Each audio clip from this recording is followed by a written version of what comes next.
के हिस्ट्री के chapter number 8 devotional part two divine को अब हम पढ़ेंगे। तो devotional part two divine, you may have seen people perform, आपने देखा होगा कि लोग परफॉर्म करते हैं, वर्शिप, भजन गाते हैं, कीर्तन गाते हैं, कव्वाली गाते हैं, मंत्र को रिपीट करते हैं, ठीक है ना। तो ये सब जो थे, ये सब इंटेंस डिवोशन और लव टू गॉड को दिखाते हैं। और ये क्या है, हमारे देश में एकदम से नहीं आए, इनकी भी अपनी हिस्ट्री है। ये भक्ति और सूफी मूवमेंट से डेवलप हुए 8th सेंचुरी से। तो इसमें कैसे शुरू हुए हम इनके बारे में पढ़ेंगे कि the idea of supreme God before large kingdom emerge. Different group of people worship their own God and goddess. लोग क्या था, अपने गॉड और गॉडेस को वो मतलब किंग से भी बड़ा मानते थे कि कोई एक ऐसी चीज़ है जो इस पूरे विश्व को चला रहा है, ठीक है। तो ये जो थे, जैसे as people were brought together through the growth of town, trade, empire, new ideas began to develop. तो नए आइडियाज़ आने लगे लोगों के मन में, और इन आइडियाज़ में था कि हम लोग जो है इस संसार में काउंटलेस साइकिल ऑफ बर्थ और रीबर्थ हमारे होते रहते हैं। जैसे जैसे हम काम करते हैं, हम अच्छे काम करते हैं या बुरे काम करते हैं, उसके हिसाब से हमें जन्म मिलता है, और उसी के हिसाब से हमारे शरीर में तरह तरह की जो है दुख और सुख की अनुभूति होती है। तो ये जो आइडिया था, और सिमिलरली एक और ये आइडिया उस समय में बहुत डेवलप था कि सभी लोग इक्वल नहीं होते, ठीक है ना, बर्थ से। ये जो था कि कुछ लोगों को जो है, आपने अभी भी है ये कि कुछ लोग नोबल फैमिली में जन्म लेते हैं तो उनको बचपन से ही जो है उनको हाई कास्ट मिल जाता है, ठीक है ना। मैनी पीपल वर अनईजी, लेकिन कुछ लोग जो थे इस तरह के आइडियाज़ से, ठीक है, वो थोड़े से विचलित थे। तो उन लोग जो है वो जैन और बौद्ध धर्म को मानने लगे, क्योंकि जैन और बौद्ध धर्म में लिखा हुआ था कि भाई हम ये ब्रेक साइकिल को तोड़ सकते हैं अपने पर्सनल एफर्ट से। तो इस तरह से क्या हुआ कि सुप्रीम गॉड के प्रति लोगों की डिवोशन बढ़ी। लोग क्या था, संसार के दुख और सुखों से मुक्ति चाहते थे, और इसी बात को हिंदू धर्म ग्रंथों में, भगवत गीता में बताया गया उस समय में।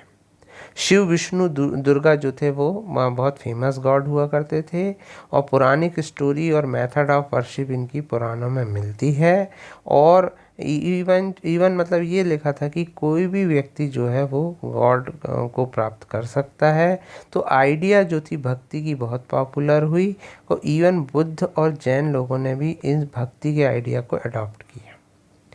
साउथ इंडिया में दूसरे तरह की भक्ति जो है डेवलप हो रही थी। वहाँ नैनार और अलवार थे। नैनार जो थे वो शिव को मानते थे, और अलवार जो थे वो विष्णु को मानते थे, ये आपको ध्यान रखना है। और इसमें कुछ लोग जो थे अनटचेबल जो थे वो भी इसमें शामिल थे, इन दो उसमें। और they were sharply critical to Buddhist and Jains ardent love of Shiva Vishnu, ठीक। और जो नैनार थे और अलवार थे उसमें सभी कास्ट के लोग हुआ करते थे, ठीक है। और उनके वो ये मानते थे कि यदि हम शिव और विष्णु को मानेंगे तो हमें साल्वेशन मिलेगा। साल्वेशन मतलब होता है मोक्ष। और इनके जो है संगम लिटरेचर, तमिल लिटरेचर जो है उसमें ये मिलता है। साउथ का जो फेमस साहित्य है उसमें इसका वर्णन मिलता है। ये लोग नैनार और अलवार जगह जगह जाते थे, भजन गाते थे म्यूज़िक के साथ, और लोगों को अपने से जोड़ते थे। इस तरह से भक्ति ट्रेडिशन की शुरुआत हुई। और कई जो है हेजियोग्राफीज़, मतलब होता है संतों के बारे में लिखना, उनके बारे में रिलीजियस बायोग्राफी जो है इनके समय में तैयार हुई कि लोगों को कैसे भगवान के दर्शन हुए। फिलॉसफी और भक्ति जो थी उसमें सबसे ज़्यादा फेमस नाम आता है आदि शंकराचार्य का, जिनका जन्म केरल में 8th सेंचुरी में हुआ था। इन्होंने अद्वैत का सिद्धांत दिया था। इन्होंने कहा था oneness of individual soul and supreme soul, की सुप्रीम सोल और हमारे अंदर की जो सोल है, जो गॉड की सोल है और हमारे अंदर की सोल है, वो जो है अल्टीमेट रियलिटी है। और ये अल्टीमेट रियलिटी फॉर्मलेस है, बगैर एट्रीब्यूट के है। इन्हीं के जैसे रामानुजन जो थे वो भी रामानुज जो थे वो तमिलनाडु में उनका जन्म हुआ था, रामानुज 11th सेंचुरी में। और ये जो थे अलवर थे, ये जो है विष्णु को मानते थे, और उन्होंने जो है विशिष्ट अद्वैत का सिद्धांत प्रतिपादित किया था। ये ध्यान रखना है, विशिष्ट अद्वैत का सिद्धांत। फिर ऐसे ही वसवाना का जो है विराट शैविज्म जो था वो भी बहुत प्रसिद्ध हुआ था बसवाना का, ठीक, तमिल भक्ति मूवमेंट में।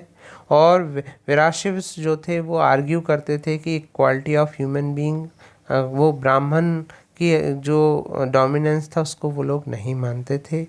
और उसके बाद कुछ वैष्णव पोएट संत जो थे महाराष्ट्र के बहुत फेमस थे, जो विट्ठल, वो ये भी विष्णु भगवान के ही रूप हैं, उस पर उनका बहुत ज़्यादा एम्फेसिस था। पंढरपुर के भगवान विट्ठल को वो मानते थे, कई कहानियाँ इस पे प्रचलित हैं। और सेंट ऑफ महाराष्ट्र जो थे उनमें ज्ञानेश्वर, नामदेव, एकनाथ, तुकाराम, शकूबाई, ठीक है। तो ये सब लोग जो थे ये सब अनटचेबल फैमिली, महाराष्ट्र कास्ट के इसमें से बहुत सारे लोग थे। तो इन लोगों ने रिलीजियस भक्ति मूवमेंट को जो है बहुत ज़्यादा आगे बढ़ाया और रिजेक्ट किया सभी प्रकार के रिचुअल्स को। और इन्होंने ये भी कहा कि फैमिली को छोड़ने की कोई आवश्यकता नहीं, सन्यासी बनने की कोई आवश्यकता नहीं है, आप अपना जीवन आजीविका कमाते समय भी भगवान का ध्यान कर सकते हैं और एक अच्छी जीवन की शुरुआत कर सकते हैं। तो इस तरह से भक्ति मूवमेंट की शुरुआत हुई। नरसिंह मेहता जो थे वो, उनका भजन बहुत फेमस है, वैष्णव जन को तेरणे कहिए, कि जो दूसरों के दर्द को समझता वही सच्चा वैष्णव है। उसी समय में जो है एक और नई चीज़ थी, नाथपंथी सिद्ध और योगीज़। और इन लोगों ने क्या किया, क्रिटिसाइज़ किया कि रिचुअल को, और जो दूसरी चीज़ें थी उन्होंने कहा ये जो सिद्धनाथ थे, क्योंकि अलग अलग तरह के लोग थे, कुछ भक्ति को ज़्यादा प्रधानता देते थे। ये लोग जो थे नाथपंथी सिद्ध लोग, ये कहते थे कि भैया आपको रेनंसिएशन करना चाहिए, संसार को त्याग देना चाहिए, मेडिटेशन करना चाहिए, तभी आपको साल्वेशन मतलब मोक्ष मिलेगा। मोक्ष का मतलब कि आपके जो कई बर्थ हो रहे हैं, फिर आपकी डेथ हो रही है, ये क्रम लगातार जारी है संसार में, तो इससे आपको मुक्ति मिल जाएगी, ठीक है। इन्होंने योगासन को ज़्यादा महत्व दिया और ये लो कास्ट में बहुत फेमस थे, सिद्ध पंथ नाग। फिर इसी तरह से इस्लाम और सूफीज़्म आया। Saint has much common with Sufis, सूफ़ी लोग जो थे वो फेमस हुए क्योंकि उन्होंने बहुत सारे आइडियाज़ जो हैं, इनको मुस्लिम आइडियाज़ एक दूसरे का अडॉप्ट किए। सूफीज़ जो थे मुस्लिम मिस्टिक्स थे। दे रिजेक्टेड आउटवर्ड रिलीजियोसिटी, और उन्होंने डिवोशन टू गॉड को ज़्यादा उन्होंने वो दिया। ये मोनोथिज्म मतलब एक ही ईश्वर को मानते थे, ठीक है ना। और रिलीजियस स्कॉलर्स जो थे, इन लोगों ने होली लॉ, शरीयत का जो नियम था, उन्होंने डेवलप किया 8th और 9th सेंचुरीज़ में, जो अभी भी चलते हैं। और धीरे धीरे जो था, while the religion of Islam gradually become more complex, सूफ़ी जो थे, इस्लाम थोड़ा सा कॉम्प्लेक्स था, लेकिन सूफ़ीज़ जो थे उन्होंने उनको इसको एडिशनल डायमेंशन प्रोवाइड किया और पर्सनल डिवोशन टू गॉड पे ज़्यादा महत्व दिया। एलाबोरेट रिचुअल और कोड ऑफ बिहेवियर पर वो ज़्यादा नहीं विश्वास करते थे कि बहुत आप एलाबोरेट रिचुअल्स करें तभी गॉड प्रसन्न होगा, अल्लाह प्रसन्न होगा, तो इस तरह की बातें वो नहीं करते थे। They sought union with God much as love seeker, वो मानते थे कि आप जो है यदि अल्लाह को, ईश्वर को प्यार करते हैं तो वही जो है आप जो है उसको प्राप्त कर सकते हैं। सूफ़ी जो थे उन्होंने भी बहुत सारे सेंट पोएट्स की तरह बहुत सारे गीत लिखे। और ग्रेट सूफ़ीज़ जो थे वो गज़ाली, रूमी, सादी ये थे। और नाथपंथी सिद्ध और योगी की तरह ये लोग भी बहुत फेमस थे। इन्होंने जिक्र का मतलब होता है chanting of name of sacred formula, contemplation, sama, रस, discussion of parable, breath control, इन पर ज़्यादा इन्होंने ध्यान दिया सूफ़ी संत ने। और इन्होंने सूफ़ी संतों ने और सूफ़ी टीचर्स ने, और ये लोग डिफरेंट मेथड्स ऑफ इंस्ट्रक्शंस को फॉलो करते थे। तो उस समय में सेंट्रल एशिया में बहुत सारे सूफ़ी थे और settled in Hindustan from 11th century के बाद ये लोग हिंदुस्तान में एंटर हुए। This process was strengthen by Delhi सल्तनत के समय में ये जो है काफ़ी फेमस हुए। और जो सिर्फ कॉन्टिनेंट बहुत मेजर सूफ़ी सेंटर्स जो है डेवलप हुए, जैसे चिश्ती सिलसिला जो था वो सबसे फेमस था। और इसमें ख्वाजा मोइनुद्दीन चिश्ती जो हैं वो अजमेर के बहुत फेमस हैं। कुतुबुद्दीन बख्तियार काकी दिल्ली की, बाबा फरीद पंजाब के, ख्वाजा निजामुद्दीन औलिया जो हैं वो ख्वाजा निजामुद्दीन औलिया दिल्ली के, और बंदा नवाज गिसूदाराज गुलबर्ग के। तो ये जो थे बंदा नवाज गुलबर्ग के, तो ये सब जो है सूफ़ी मास्टर्स जो थे वो खानख्वाह और हॉस्पाइस में जो है असेंबली किया करते थे। खानख्वाह और हॉस्पाइस मतलब धर्मशाला, एक तरह की सराय जिनको कहते थे। तो ये जो है लोगों को म्यूज़िक और इसके माध्यम से अट्रैक्ट किया करते थे। और सूफ़ी मास्टर्स के पास मिराकुलस पावर होते थे, वो लोगों को बीमारियों से ठीक कर देते थे। और उन जो सूफ़ी संतों की दरगाह थी वो जो थी पिलग्रिमेज हो गई थी, तो बहुत सारे लोग उसमें आते थे। इसी प्रकार जो हिंदुज़्म था उसमें कबीर और बाबा गुरु नानक ने जो है बाकी सभी ऑर्थोडॉक्स रिलीजन्स को उन्होंने रिजेक्ट किया। और इनके अलावा हिंदुइज्म में तुलसीदास और सूरदास काफ़ी फेमस हुए। तुलसीदास जी ने राम भगवान के अवतार को बताया और उन्होंने कंपोजिशन रामचरितमानस अवधी भाषा में किया और बहुत इम्पॉर्टेंट एक्सप्रेशन है। इसी प्रकार सूरदास जो थे वो कृष्ण को मानते थे, उन्होंने भी बहुत सारे साहित्य लिखे, सूरसागर, सूरसावली, साहित्य लहरी। फिर शंकर देव जो थे वो आसाम के थे, इन्होंने भी विष्णु की भक्ति पर बहुत ज़्यादा एम्फेसिस किया और कई उन्होंने जो है प्रेयर लिखी, ठीक है ना। तो इस तरह से जो था कि उन्होंने कहा कि एक सरना नाम धर्मा पर इन्होंने ज़्यादा शंकर देव ने ध्यान दिया। और शंकर देव की जो टीचिंग थी वो भगवत गीता और भागवत पुराण पर आधारित थी, कीर्तन घोष पर थे। उसी समय जो है कुछ दादू दयाल, रविदास और मीराबाई की भी जो गाने हैं वो फेमस थे। मीराबाई राजपूत प्रिंसेस रही थी और 16वीं सेंचुरी में मीराबाई जो थी वो संत रविदास की बहुत फेमस डिसाइपल थी। संत रविदास काफ़ी फेमस रहे हैं और सेंट ऑफ, ये भी अनटचेबल के काफ़ी फेमस संत थे, अनटचेबल कास्ट के ये भी थे। और मीराबाई जो थी वो बहुत अच्छे भजन लिखती थी और वो थी राजस्थान और गुजरात में उनके भजन काफ़ी फेमस हैं। तो ये सब जो भक्ति सेंट थे उन्होंने म्यूज़िक को बहुत डेवलप किया।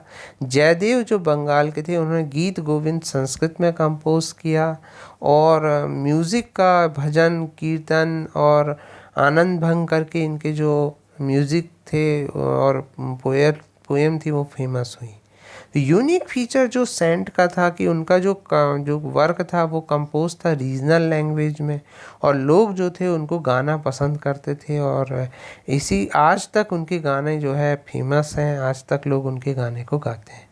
यदि हम कबीर जी के बारे में देखें तो कबीर दास जी जो थे वो मुस्लिम जुलाहा फैमिली में बनारस में उनका जन्म हुआ था और उनकी रिलायबल इन्फॉर्मेशन है, मतलब पूरी इन्फॉर्मेशन नहीं है, लेकिन वो भी बहुत अच्छी जो है सखीज़ और पद लिखा करते थे और उन्होंने क्रिटिसाइज़ किया।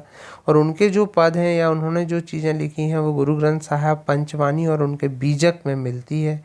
बीजक उनके मतलब जो जिसमें उनके सारे जो उन्होंने पंक्तियाँ बोली वो लिखी हुई हैं। और इन्होंने क्या किया कि दोनों को रिडिकुल किया, चाहे हिंदू हो या मुस्लिम, उन्होंने सबको रिडिकुल किया कि क्या कर रहे हो तुम ये ईश्वर के नाम पे, अल्लाह के नाम पे। उनकी जो लैंग्वेज थी पोएट्री की वो वाइडली हिंदी थी और कभी कभी वो क्रिप्टिक लैंग्वेज का भी प्रयोग किया करते थे। ऐसे ही बाबा गुरु नानक थे, उनका तलवंडी में जन्म हुआ था जिसको अब नानकाना साहब कहा जाता है। इन्होंने जो है वाइडली जो है ट्रैवल किया और करतारपुर में डेरा बाबा नानक रावी नदी के किनारे इन्होंने स्थापित किया।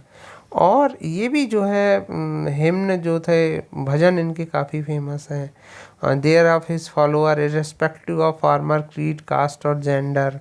और ये लंगर पर इनका काफ़ी इन्होंने उसका वो किया। और बाबा गुरु नानक जो थे उन्होंने धर्मशाला और गुरुद्वारा की जो है सैक्रेड स्पेस जो बनाया, गुरुद्वारा जो है वो सिखों में बहुत फेमस है। और बाबा गुरु नानक ने नामदान इंसान पर बहुत महत्व दिया। नामदान इंसान का मतलब है कि आप ईश्वर का नाम लो, दान करो और एक अच्छे इंसान बनो। तो ये गुरु नानक जी की जो है वाणी में अक्सर सब जगह मिलता है, जिसको गुरवाणी और गुरु ग्रंथ साहब कहा जाता है, और उसकी लोग पूजा करते हैं। और सिख लोग जो है गुरु ग्रंथ साहब को बहुत मानते हैं और उसके जो भी इंस्ट्रक्शंस हैं उनको फॉलो करते हैं। तो इस प्रकार हमने देखा कि इस तरह से न्यू आइडियाज़ जो थे वो सोसाइटी में व्याप्त हुए।